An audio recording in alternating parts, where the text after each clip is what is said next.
நமக்கு ஒவ்வொரு பிறவியிலும் நாம் எதற்காக பிறந்தோம் என்பதை மறந்துவிட்டு மேலும் மேலும் வினைகளை சேர்த்துக்கொண்டு இப்படி வினைகளுக்கு ஏற்றபடி பிறவியானது நமக்கு மாறிக்கொண்டே வருகின்றது. அந்த மாறிக்கொண்டே வருகின்ற பிறவியில நம்ம அந்த வினைகளை அனுபவித்து தீர்த்து விடாதபடிக்கு அந்த வினை பயன்களிலே பற்று வைக்கின்ற காரணத்தினால ஒரு காரியம் செய்யும் போது அதனால் விளைகின்ற பயன் விளைகின்றவங்க அந்த பயனை கருதி நாம் இந்த காரியத்தை செய்கின்றோம். அந்த காரியத்தை பயன் கருதி செய்வதனால அதனால் நமக்கு இன்பமும் துன்பமும் உண்டாகின்றது. அதற்கு ஏற்றபடி வினையானது நம்முடைய மனதில் பதிவாகின்றது.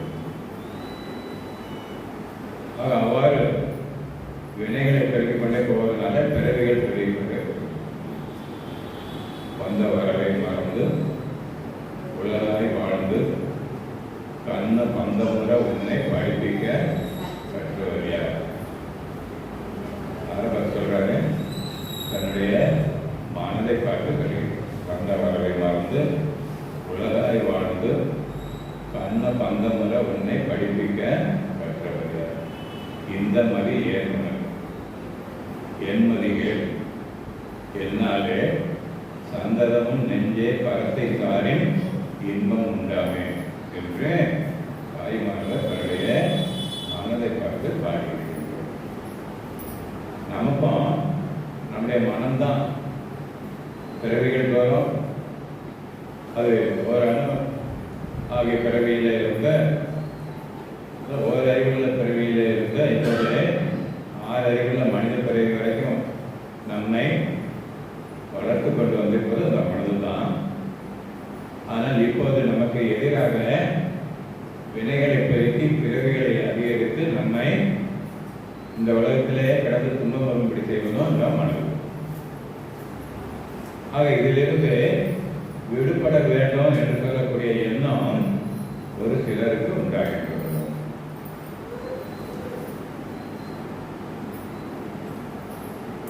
மனதுக்கு தாய்மனர் புத்தி சொன்னது போல அவர்களும் தங்களுடைய மனதுக்கு புத்தி சொல்கின்றார். நெஞ்சே பரத்தை சாரின் இன்பம் உண்டாமே என்று சொல்கின்றார்.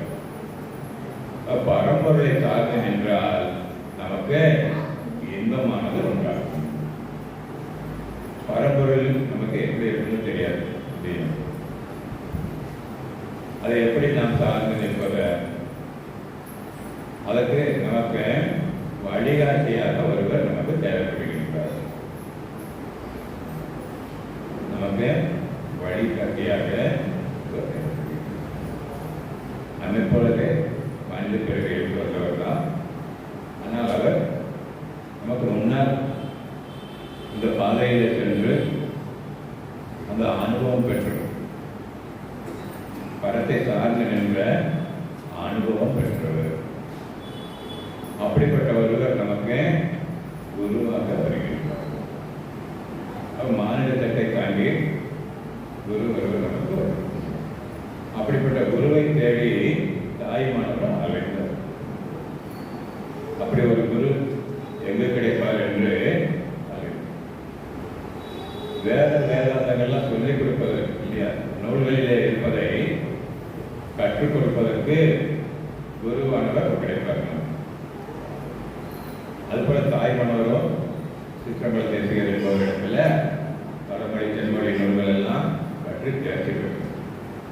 ஆனால் ஆன்மீக பாதையில் செல்வதற்கு வழிகாட்டியாக ஒரு குருவை அவர் தேடினார். மனதை பக்குவப்படுத்துவதற்கு ஒரு குருவை அவர் தேடினார். அப்படிப்பட்ட குரு எங்கே கிடைப்பார் என்று இறைவனிடத்திலேயே அப்படிப்பட்ட குருவை எனக்கு காட்டிக் கொடுக்க வேண்டும் என்று அவர் வேண்டுகின்றார். தாய்மன்னர் கோவிலில் தாய்மன்னர் சன்னதியிலே அமர்ந்து அவர் ஒரு குரு தனக்கு இந்த பாதையை காட்டிக் கொடுப்பதற்கு ஒரு குருவானவர் வேண்டும் என்று அவர் வேண்டுகின்றார். அப்போது மௌன குரு என்பவர் மௌன குரு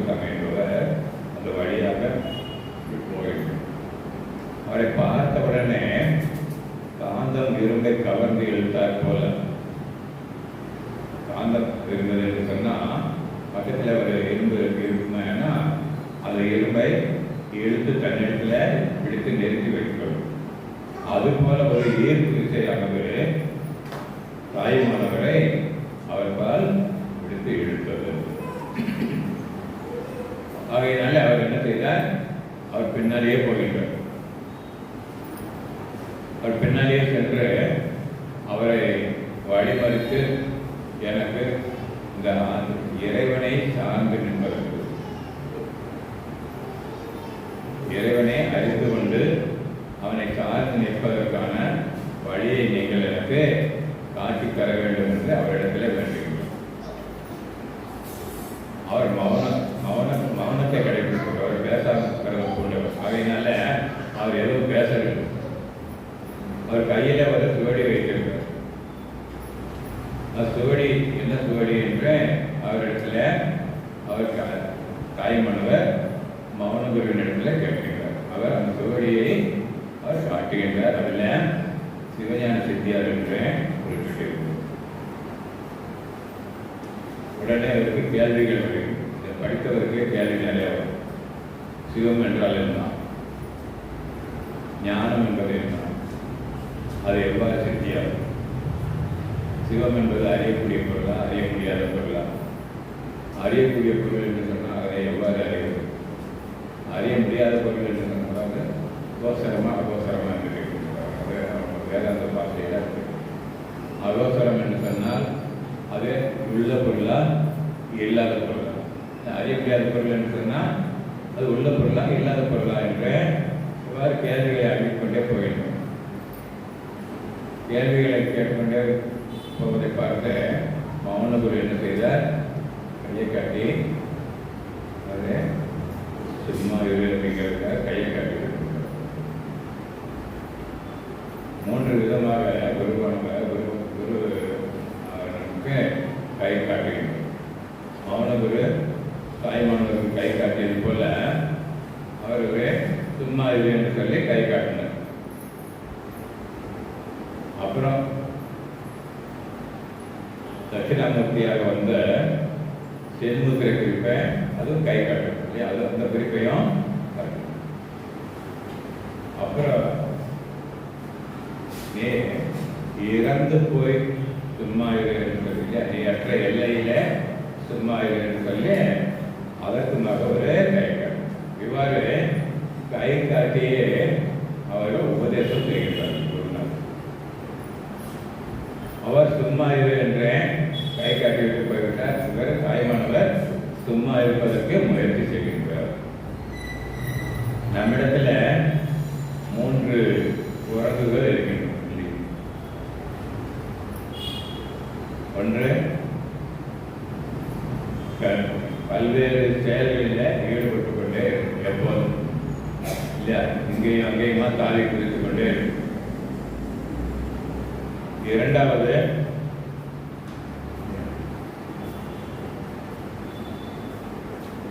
எதையாவது பேசிக்கொண்டே இருப்பார். பேசாமல் இருக்கிறதுனா முடியாது. பேசாமல் இருப்பது என்று சொன்னால் அவர்களால் பேசாமல் இருக்கிறது முடியாது. எதையாவது பேசிக்கொண்டே வாய் வந்து சும்மா இருக்க, அப்படி பேசிக்கொண்டே இருக்க. மூன்றாவதாக மனதில் ஏதாவது ஆசை போட்டுக்கொண்டே இருப்பார். வந்ததையும் போனதையும் இப்படி போன நாளுக்கு இறங்குவதை தொழிலா எங்கள் பிறந்த நாள் அத்தனை போக்கிறேன் சென்று பண்ணது போல அது கடந்து போன சம்பவங்களே நினைத்து நினைத்து அதையே நினைத்து வருத்தப்பட்டு கொண்டோ சந்தோஷப்பட்டு கொண்டோ இருப்பார். ஆக இவ்வாறு திரி காரணங்கள் என்று சொல்லக்கூடிய மனம், வாக்கு, காயம் என்று சொல்லக்கூடிய 3ம் பல்வேறு செயல்களிலே ஏதாவது ஈடுபட்டு கொண்டே. காயம் என்று சொன்னால் உடல், அது ஏதாவது ஒன்று செய்துட்டே இருக்கும். சும்மா இருக்கவே இருக்காது. ஸ்கூல் பசங்களை நம்ம பார்க்கலாம். டீச்சர் இருக்கிற வரைக்கும் அடக்கமாக இருப்பாங்க. டீச்சர் வெளியே போயிட்டாங்கன்னு சொன்னால் உடனடியாக எல்லாம் எழுந்து ஆட ஆரம்பிச்சிருவாங்க. அது இயற்கை. அவர்கள் சும்மா இருக்க முடியாது. உடல் சும்மா இருக்காது. அடுத்தது பேச்சு. எதாவது பேசிக்கிட்டே இருப்போம். இங்கேயே நம்ம பார்க்குறோம், பிரார்த்தனை இப்போ பேசாதீங்கன்னு சொன்னால் பேசிக்கிட்டே தான் இருப்பாங்க. அவங்களால பேசாமல் இருக்க முடியாது. வாய் சும்மா இருக்காது, ஏதாவது ஒன்றே பேசிக்கொண்டே தான். மூன்றாவதாக மனதில் எண்ணங்கள் வந்து கொண்டே இருக்கு. இது மூன்றும் ஒன்றுக்கு ஒன்று சம்பந்தமுடையது இல்லையா? மனதில் எண்ணங்கள் வந்து கொண்டே இருக்கின்றன. எதையாவது ஒன்றை பார்த்தால் அதை பற்றி ஒரு எண்ணம் வருகின்றதா? ஏதாவது ஒரு பேச்சு, ஒரு பொருளை பற்றி பேச்சு கேட்டால் அந்த பொருளை பற்றிய எண்ணம் வருகின்றதா? இப்படியாக புலன்கள் வாயிலாக தூண்டப்பெற்று மனதில் எண்ணங்கள் உண்டாகலாம். அப்படி புலன்களை எல்லாம் உள்முகமாக தெரிந்து புலன்களை அடக்கி வைத்திருக்க சொன்னாலும் உள்ளத்தில் பதிவாகி இருக்கின்ற அந்த வினைகளின் காரணமாக இந்த வினைகள் பொங்கி எழுந்து வந்து எண்ணங்களாகவே மனதில் உற்பத்தியாகி மனதை அழைக்க வைக்கிறோம். அவ்வாறு மனதை அலைகின்ற மனதை அடக்க வேண்டும். மனதில் எண்ணங்கள் வந்தது என்று சொன்னால் அந்த எண்ணங்கள் பேச்சாக மாறும். எண்ணங்கள் தான் பேச்சா மாறும். எண்ணங்களை அடக்கிட்டோம் சொன்னால் பேச்சு வராது. எண்ணங்கள் அடக்க முடியாதபடி பொங்கி வறுமையானால் பேச்சாக மாறும். பேச்சும் அடக்கி விட்டோம் என்று சொன்னால், வாயை கட்டி விட்டோம் என்று சொன்னால் அப்போதே செயல் என்பது எதுவும் இருக்காது. ஆனால் பேச்சை நாம் அடக்காமல் விட்டு விட்டோம் என்று சொன்னால் உடலானது ஏதாவது செய்கையில சேட்டையில ஈடுபடும். வாதனை பழக்கத்தினால் அந்த மனதினால் போதவத்திலும் உரைப்படி செயல்படும். வாதனை பழக்கம் என்பது பல எண்ணங்களாக நாம் செய்து வந்தால் அது கிடைக்கும். அதனாலே நமக்கு மனதில் எண்ணங்கள் வருகின்றன. எண்ணங்களினாலே உரை சொன்னால் பேச்சு வருகின்றது. அது பேச்சினாலே செயல் வருகின்றது. இதை திரி காரணங்கள் என்று சொல்லுவோம். நம்மிடத்துல 3 கருவிகள் இருக்கின்றன, செயல்படுகின்றது. இம்மூன்றையும் சும்மா இருக்கும்படி செய்து. அதுதான் குருநாதர் மௌன குருவானவர் தாய்மானவருக்கு கொடுத்த ஒரு சும்மா இருக்கு. எது சும்மா இருக்குன்னா மனம் சும்மா இருக்கும், சித்த மௌனம், அப்புறம் வாக்கு மௌனம், வாய் பேசாது. மூன்றாவது செயல். சித்த மௌனம், செயல், வாக்கெல்லாம் இந்த 3 மௌனங்களையும் கடைபிடித்தால் நமக்கு சுத்த மௌனம் என்று ஒரு மௌனமானது தோன்றுகிறது. மனமானது லயமாகி விடுகிறது. மனம் அடங்கி நிற்கின்றது. மனம் அடங்கிய போதுதான் நமக்கு மனதை இயக்குகின்ற அந்த சக்தி, மனதை இயக்குகின்ற அந்த சத்துப்படும். அதை அறிவு அல்லது உணர்வு என்று சொல்வார். அனைத்தையும் உணர்வதனால அது உணர்வு, அனைத்தையும் அறிவதனால அது அறிவு. ஆக அறிவு அல்லது உணர்வு என்பதே அப்போதுதான் நாம் அறிவு. மௌனத்திலே இருந்துதான், சுத்த மௌனம் தோன்றிய போதுதான் அறிவானது பிரிந்து நிற்கின்றது. அப்படி அறிவை பிரித்து காட்டுபவர் மௌனம். நம்ம எப்பொழுது மாநிலத்தை தாங்கி மனித வடிவம் தாங்கி வந்து நமக்கு அறிவு என்றால் என்னது என்பதனை சுட்டிக்காட்டுகிறார். அந்த அறிவும் கூட நான் என்ற அகங்காரத்தோடு இருக்கின்றோம்.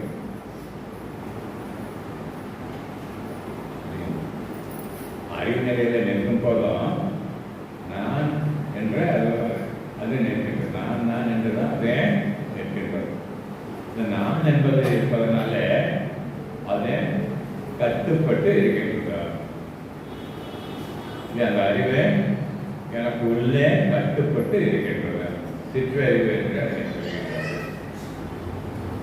அந்த சிற்றறிவை பேரறிவாக மாற்றுவதற்கு அந்த நான் என்பதை அதிலிருந்து நீக்குவது.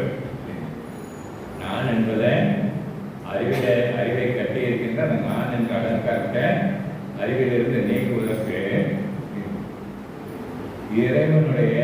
இறைவனை நீங்கள் சிந்தனை செய்யுங்கள் என்ற ஒரு மந்திரத்தை அந்த மந்திரத்தை நினைந்து கொண்டே இருக்கும் இல்லையா? அந்த உணர்வினால மந்திரத்தை உணர்ந்தபடியே இருந்தோமே சொன்னா அந்த நான் என்கின்ற அலங்காரமானது அழிந்து போய்விடுகின்றது. அப்போது இந்த உணர்வே பேரறிவு, அறிவு பேரறிவாக மாறிவிடும், எல்லையற்ற அறிவாக மாறிவிடும். குருநாதர் என்னை அறிவு என்று சொல்லக்கூடிய அந்த சித்த ஆகிய ஆகாசத்திலே கொண்டு வந்த சித்தாகாசத்திலே கொண்டு வந்த மௌன குருவானவர் சித்தறிவு நல்ல சிதைந்த எம்பெருமான் பேரறிவை உத்தரியா வண்ணம் உணர்ந்து ஓங்குனார் என்னாலோ என்ற தாய்மணர்கள். அதுபோல குருவானவர் மௌன குருவானவர் மான்காட்டி மானையிருக்கும் கல்வின அருள் மௌன குருவாய் வந்து என்ற தாய்மணம் சொன்னார். அதுபோல மௌன குருவாக வந்து என்னை சிதாகாசம் என்று சொல்லக்கூடிய அந்த நிலையில, ஆனா அதற்கு மேல போவதற்கு வழி தெரியவில்லை. அங்கே ஒரு வழிகாட்டி தேவைப்படுகின்றார், அங்கேயும் ஒரு குருவானவர் தேவைப்படுகின்றார். இப்ப நம்ம தாய்மானவர் பாட புத்தகத்தை பார்த்தோம்னு சொன்னா அதுல தட்சிணாமூர்த்தி ஆனவர் கல்லால் விருட்சத்தின் கீழே அமர்ந்திருப்பது போலவும், அவருடைய காலடியில நால்வர் அமர்ந்திருப்பது போலவும் அந்த படத்தை நாம் பார்க்கணும். அந்த நால்வர் யார்? சனகன், சனந்தன், சனகன், சனாதனன், சனந்தன், சனத்குமாரன் என்று சொல்லக்கூடிய நால்வர். இவர்கள் நால்வரும் சரியை கிரியை யோகம் ஞானம் என்று சொல்லக்கூடிய இந்த படிமுறைகளிலே வந்தவர்கள். அவர்கள் நால்வரும் படிமுறைகளிலே வந்து அதே போல தாய்மணவர் எப்படி வந்து அந்த சிதாகாச என்ற நிலையில வைத்திருக்கிறாரோ அதே போன்ற நிலையில அவர்களும் வைத்திருக்கிறார்கள். அவர்களுக்கு இறைவனே தட்சிணாமூர்த்தி வடிவிலே குருவாக வந்து அவரும் வந்து கை காட்டுகிறார். மௌன குருவாக கை காட்டினார், சும்மா என்று கை காட்டினார். இவரே சின்முத்திரை குறித்து காட்டுகின்றார். அருள் வித்தினை அறிய செய்கின்றார். அருளுக்கு அருளை எடுத்து மாட்டார். அருளுக்கு தேவையான அந்த வித்தினை பதிய செய்கின்றார். சிதாகாசம் சொல்லக்கூடிய அந்த வெட்ட வெளியில அறிவு வெளியில இந்த அருள் வித்தினை தட்சிணாமூர்த்தி சுவாமிகள் பதிய செய்கின்றார். அன்று அந்த நால்வருக்கும் அற்புதமாய் நீ உரைத்தது ஒன்று, அந்த வார்த்தை எனக்கு உண்டோ பராபரமே என்ற தாய்மொழி. எனக்கு அந்த வார்த்தை கிடையாது. அந்த நால்வருக்கு நீ கொடுத்த அந்த வார்த்தை எனக்கு கிடையாது. அது கை காட்டுதான் செய்தார்கள். அது என்ன வார்த்தை இருக்குது? அது ஒரு வார்த்தை. அதே பேசா எழுத்து என்று சொல்வார். பேசா எழுத்து ஒளிமயமான அத்துவித வஸ்துவை சொல் பிரகாச தனியை பிரகாசம் பொருந்திய சொல். அது பிரகாசம் பொருந்திய சொல்லை அவர் நமக்கு பிரகாசம் பொருந்திய அந்த சொல்லினை நமக்கு சூட்சமாக பதிய செய்கின்றார். நாம் அதனை உற்று பார்க்க பார்க்க அது ஒளிவிட்டு பிரகாசிக்க தொடங்குகின்றதா?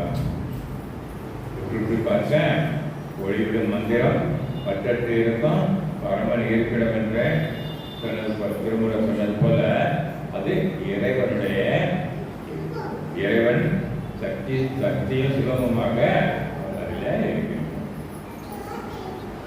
அதில் நமக்கு ஒரு பாதை இருக்கின்றது இல்லையா? அந்த ஒளி விடுகின்ற மந்திரத்தில் ஒரு புள்ளி இருக்கின்றது.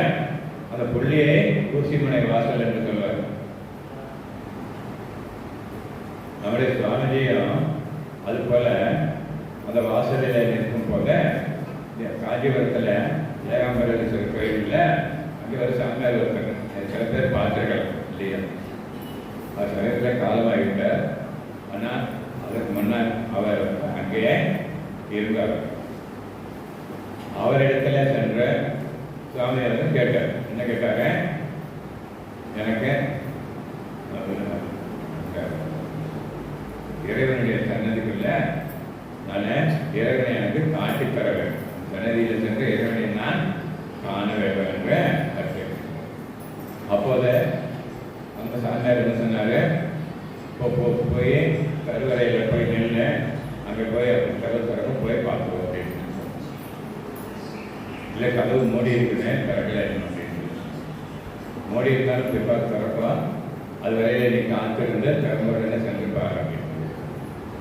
ஆக அந்த கதவில அந்த ஊசிமனை வாசலில் நுழைந்து செல்ல வேண்டும் என்று சொன்னால் நம்மிடத்தில் இருக்கக்கூடிய அனாவசியமான சுமைகளை எல்லாம் நான் நீக்கிவிட வேண்டும்.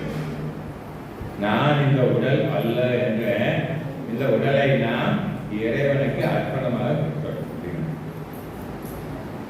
நான் இந்த மனம் அல்ல என்ற மனதை இறைவனுக்கு அர்ப்பணமாக கொடுக்கிறேன். என்னிடத்தில் இருக்கக்கூடிய அந்த பொருள், உலகத்து பொருள்களை எல்லாம் நான் ஆசைப்பட்டு சேர்த்து வச்சிருக்கிறேன். அந்த பொருள்களை எல்லாம் இறைவனுக்கு அர்ப்பணமாக கொடுக்கிறேன். எடுத்த தேவம், பொருள், ஆவி மூன்றும் நீ எனக்கு ஒன்றில்லை என மோன நன்னறி கொடுத்த போது கொடுத்தது. நீ எனக்கு மௌன நிலையை கற்பித்து கொடுத்த போதே நான் இந்த மூன்றையும் உனக்கு அர்ப்பணமாக கொடுத்தது. எப்படி கொடுக்கிறது? இறைவனுக்கு சேவை செய்தோம். கோவிலில் சென்று அந்த மூர்த்திக்கு சேவை செய்வதே. அதனால உடலை நாம் இறைவனுக்கு அர்ப்பணமாக கொடுத்தவர்களாம். மனதிலே எண்ணுகின்ற எண்ணங்களை எல்லாம் இறைவனுடைய நாமமாகவே நாம் சிந்தித்து வந்தால் அதே மனதை இறைவனுக்கு அர்ப்பணமாக கொடுக்கிறோம். பொருளை தேவைப்படுவதற்கெல்லாம் அதை உதவியாக நாம் கொடுத்து வந்தோம். எல்லா இடத்திலும் இறைவன் இருக்கின்றார்கள். அதனால யார் யாருக்கு பொருளாக தேவைப்படுகின்றதோ அவர்களுக்கெல்லாம் பொருள் உதவி நாம் செய்து வந்தோம் என்று சொன்னால் அது இறைவனுக்கு இந்த பொருளை கொடுத்ததாக. அவருக்கு உடல் பொருள் ஆகிய மூன்றையும் இறைவனுக்கு நாம் கொடுத்துவிட்டோம் என்று சொன்னால் அவன் நமக்கு இந்த மௌன வித்தினை, அருள் வித்தினை அவன் நமக்கு அது அருள் வித்தானதே ஒளி வீசி உற்று பார்க்க அதே ஒளி வீசி பிரகாசிக்கின்றது. அதில் அந்த பேசாத எழுத்துல ஒரு புள்ளியானது இருக்கின்றது. அந்த புள்ளியினுள்ள நுழைந்து செல்ல வேண்டும். அதற்கு இதெல்லாம் அர்ப்பணம் செய்தவர்கள் அதில் நுழைந்து செல்கின்றார்கள். அப்போதே அவர்கள் காணுகின்ற காட்சியானது மாறிவிடும். அவர்கள் காண்கின்ற காட்சியானது மாறிவிடும். இந்த உலகம் பொன்மயமான உலகமாக மாறிவிடும்.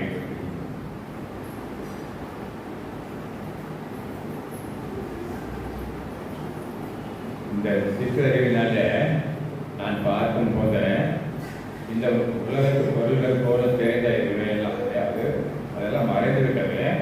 ஆனால் மனதினாலே நான் பார்க்கும் போது உலகத்து பொருள்களாக தெரிந்தவையெல்லாம் இப்போது பொன்மயமான அருள் வடிவமாக ஒளி வடிவமாக அவை காட்சியளிக்கின்றன.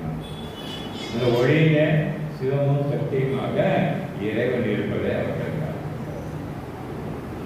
அது ஒளிமயமான இடத்திலே தான் மனமானது இறந்து போய்விடுகிறது. மனம் ஒடுங்கி விடுகின்றது. மனம் அடங்கி நின்ற மனமானது இப்போது ஒடுங்கி விடுகின்றது. அதை ஞானாகாசம் என்று சொல்கிறோம். ஞானாகாசத்தில் மனம் ஒடுங்கிய போதுதான் இறைவனுடைய காட்சி அவர்களுக்கு இறைவனுடைய காட்சி அவர்களுக்கு புறப்படுகிறது. அந்த இறை காட்சியை கண்டவர்கள் இறைவனை சார்ந்து நிற்கின்றார்கள். அவ்வாறு இறைவனை சார்ந்து நிற்கும் போதே இறைவன் அறிவிலே நின்று குருவார் அவர்களுக்கு உணர்த்துகின்றார். மூன்றாவது குரு. முதலிலே காயத்திற்கு போல மனித குருவிலே வந்த குரு, இரண்டாவது தட்சிணாமூர்த்தி வடிவிலே வந்த குரு, மூன்றாவது அறிவில் நின்று குருவாய் உணர்த்தியவர். அதை உணர்த்துவதே மகா வாக்கியம் என்று சொல்வார். மகா வாக்கியம் 4 வேதங்களிலும் சொல்லப்பட்டிருக்கின்ற 4 மகா வாக்கியங்களில ஒரு மகா வாக்கியத்தை அவர் நமக்கு போட்டிருக்கிறார். அந்த வாக்கியத்தை கொண்டு அதனை கொண்டு ஆன்மாவை அவர்கள் அந்த மலங்கள் ஆன்மாவில் கலந்திருக்கின்ற அந்த 3 மலங்களையும் நீக்கிவிடுகின்றார்கள். ஆணவம், மாயை, கர்மம் என்று சொல்லக்கூடிய 3 மலங்களையும் நீக்கிய போது அவர்கள் இறைவனை சார்ந்து நிற்கின்றார். இறைவனுடைய திருவடிக்கையிலே சென்று தங்கி விடுகின்றார். ஆனால் அப்படி அதற்காகத்தான் நமக்கு இந்த பிறவியானது கொடுக்கப்பட்டிருக்கின்றது. ஆனால் நாம் என்ன செய்கின்றோம்? அந்த வரவை அந்த மிக்க மாதர் பொன் பூமி மயக்கத்திலாலும் இந்த மயக்க எனக்கு எந்த மெய்ஞான எழில்வாழ் கொடுத்தான் என்ற தாய்மகன் சொல்கிறார். ஆக ஒரு வாழினை சிரத்தை என்று சொல்லக்கூடிய வாழ், ஞானம் என்று சொல்லக்கூடிய வாழினை குருவானவர் நமக்கு கொடுத்திருக்கின்றார். அதனாலே நமக்கு இந்த ஆசைகளை எல்லாம், உலகத்து ஆசைகளை எல்லாம் நீக்கி நிராசை என்று சொல்லக்கூடிய பூமியில வந்து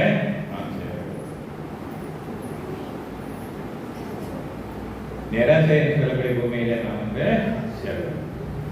மனம் அற்ற நிலை, மன ஒழுங்கு நிலை. அடுத்தது பிராணன் என்று சொல்லக்கூடிய உடலை இயக்குகின்ற சக்தி, அது பிராண லயமாகின்ற ஒரு நிலை. மௌன நிலையில, சுத்த மௌனம் என்று சொல்லக்கூடிய நிலையில பிராண லயம் என்று சொல்லக்கூடிய உடலை இயக்குகின்ற பிராணனானது லயமாகிறது. பற்றுவன் அற்றிடம் நிராசை என்ற ஒரு பூமி, பற்றி பிடிக்கும் யோக பாங்கில் பிராணலயம் என்ற ஒரு பூமி. இவை பற்றி மனம் வரும் என்னவே கற்றயம் சரகமணி தானே கணிந்த கனி கணிவிக்க வந்த கனி போல் கண்டதை நெறியன கனிவாய் திறந்தும் ஒன்றை பெற்றவனும் அல்லேன் பெறாதவனும் அல்லேன். அது பெற்றேன் என்று சொல்லி என்னால் சொல்ல முடியல. ஏன்னா அதை நான் கடைபிடிக்காதபடி இருக்கின்றேன். ஆனால் அவர் கொடுத்திருக்கின்றான், அதை நான் கடைபிடிக்க வேண்டும். அதனால பெருக்க தவித்துள்ளதையே பெண்ணேர்மை என இது கண்ணீர் இறைத்துதான் வேவல் சிறிய உலகம் சுற்றி நகை செய்ய விளைய விட்டாயனில் சொல்ல இனி வாய்கின்ற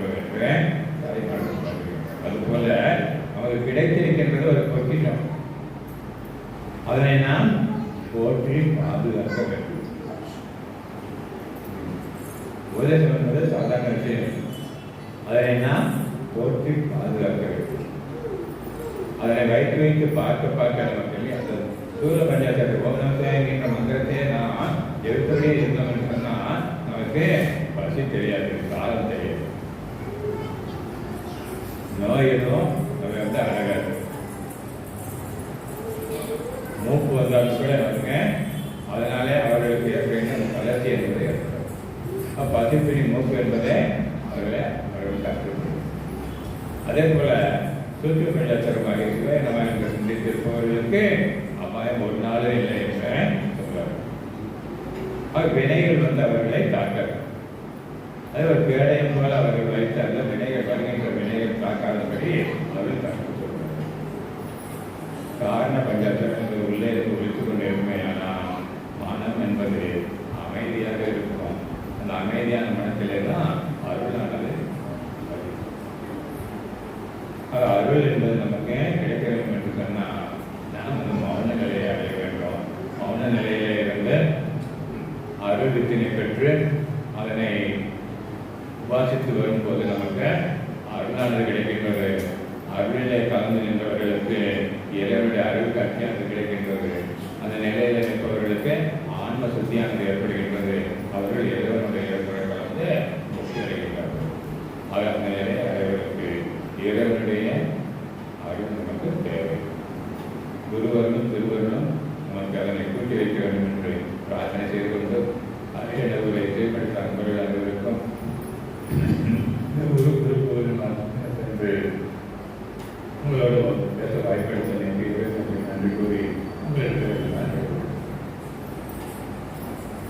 புத்தியெல்லாம் வாழி எங்கள் மோன குரு வாழி அவர்கள் வார்த்தையின்